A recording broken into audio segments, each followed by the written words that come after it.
नमस्कार। जैसे कि आपने थंबनेल में देख लिया होगा कि दांत में एक फुंसी जैसी संरचना बन जाती है जिसे डेंटल एब्सेस या पस कहते हैं। तो आज का जो हमारा टॉपिक रहेगा इसी से ही रिलेटेड रहेगा। तो मैं हूं doctor Deepa, practicing more than 10 years और मैं एक ऑथेंटिक डेंटिस्ट हूं। मेरा क्लिनिक का एड्रेस आपको डिस्क्रिप्शन बॉक्स में मिल जाएगा। तो चलिए वीडियो को शुरू करते हैं। अगर अभी तक आपने मेरा चैनल सब्सक्राइब नहीं किया है तो प्लीज़ सब्सक्राइब करें और बेल आइकन को भी दबा लें ताकि ऐसी और वीडियोज़ आएँ तो आप तक जानकारी पहुंच जाए। देखिए, डेंटल एब्सेस या दांत में एक फुंसी जैसी संरचना बन जाती है जिसे हम डेंटल एब्सेस या पस कहते हैं। जैसा कि आप इस फोटो में देख सकते हैं। अब हम बात करते हैं कि क्या क्या कारण होते हैं कि दांतों में ऐसे फुंसी बन जाती है या पस का बन जाता है। तो मेनली मैं आपको बताऊंगी वन बाय वन कि ऐसे कौन से कारण हैं जिनकी वजह से हमारे दांतों में ये इन्फेक्शन हो जाते हैं और एक फुंसी जैसी संरचना बन जाती है। तो पहला कारण होता है वो है दांतों में सड़न यानी कि कैविटी का होना। जैसे कि आप इस फोटो में देख रहे हैं कि ये दांत है हमारा। इसमें जो इन्फेक्शन है ऊपरी परत से शुरू होके नीचे डेंटिन के बाद पल्प के थ्रू नीचे जड़ों तक पहुंच गया है और जड़ों के पास जाके देखिए बिल्कुल नीचे बोन में इकट्ठा हो जाता है।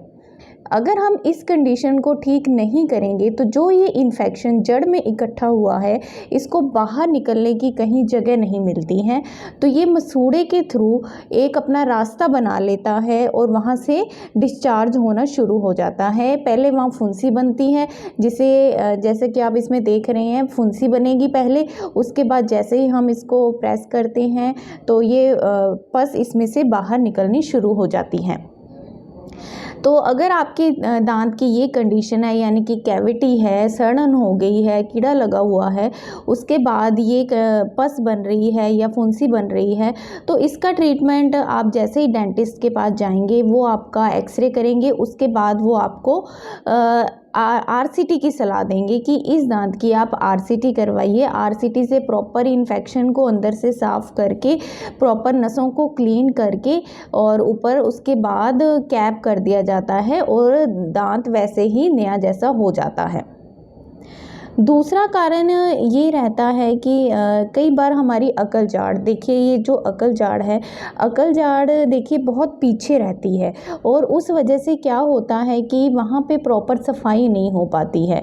और कई बार क्या होता है कि अकल जाड़ की पोजीशन ऐसी होती है कि वो टेढ़ी होती है और साथ वाले जो सामने उसका जो एडजेसेंट दांत है उस पर प्रेशर लगा रही होती है, तो इस वजह से आगे वाला दांत भी खराब हो जाता है और पीछे वाले दांत में खाना फंसने की वजह से वहाँ पे मसूड़े में इन्फेक्शन हो जाता है और वहाँ भी एक फुंसी जैसा पस जैसा एक्युमुलेशन होना शुरू हो जाता है और ये भी एक मेन कारण होता है दांत में फुंसी जैसा बन जाना। अब इसका ट्रीटमेंट क्या रहेगा? देखिए, अगर आपकी अकल जाड़ खराब है और उसमें बारी बारी इन्फेक्शन हो रहा है तो उसको आपको एक बार जैसे ही आप डेंटिस्ट के पास जाएंगे तो वो एक्सरे करके देखेंगे कि इसको निकलवाना ही बेहतर रहेगा। और जो आगे वाला उसका जसन दांत होता है उसकी हम रूट कैनाल करके उसकी अच्छे से सफाई करके उस पर हम कैप कर देंगे और उसको हम सेव कर सकते हैं ताकि उसमें दोबारा इन्फेक्शन ना हो। थर्ड कंडीशन ये रहती है कि कई बार दांत बहुत ज़्यादा टूट चुका होता है, डिकेड होता है, ख़राब होता है, जैसा कि आप इस फोटो में देख रहे हैं, तो तब आरसीटी भी पॉसिबल नहीं होती है।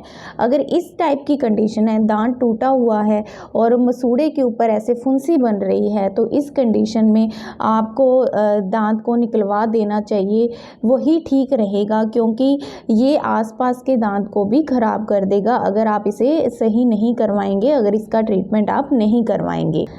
और कई बार हम देखते हैं कि कई बार हम जैसे कुछ खा रहे हैं और खाते खाते हमारे मुंह में जाड़ के नीचे कई बार कोई हार्ड ऑब्जेक्ट आ जाता है या तो उस वजह से एकदम से हमें दर्द फील होता है, तो वो कुछ देर के लिए रहता है, उसके बाद वो ठीक हो जाता है और कुछ दिनों बाद या महीनों बाद हम देखते हैं कि उस जाड़ के नीचे एक फुंसी जैसा बन गया है।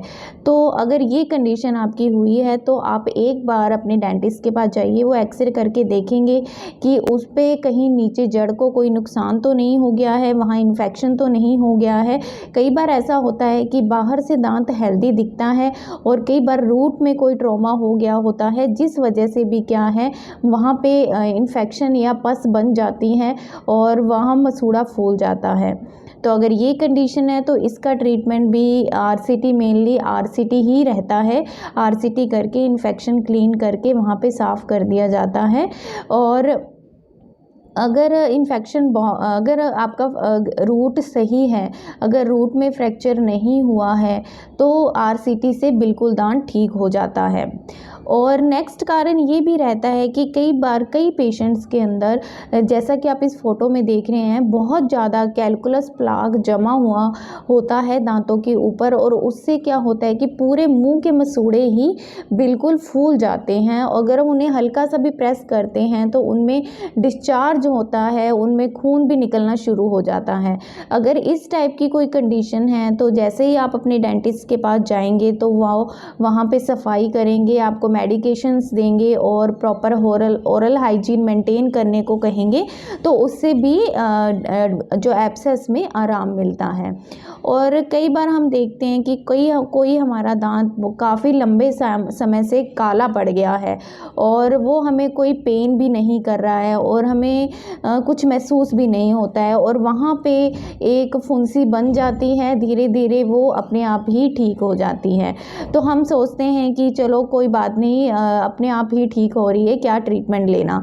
तो देखिए, इसमें आपको एक बार ज़रूर दिखाना चाहिए। मेरे पास कई पेशेंट ऐसे ज़रूर आए हैं जिनके एक दांत की वजह से आसपास के जो दांत थे वो भी ख़राब हो गए थे, तो हमें उसके साथ साथ आसपास के दांतों की भी आरसीटी करनी पड़ गई।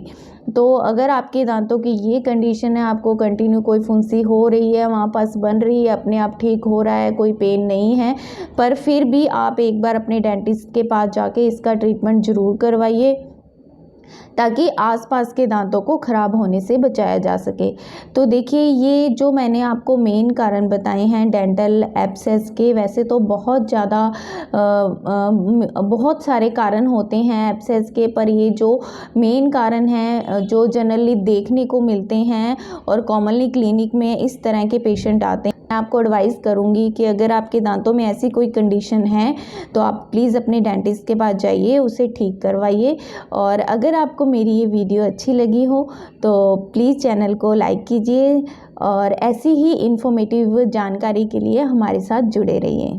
Thank you.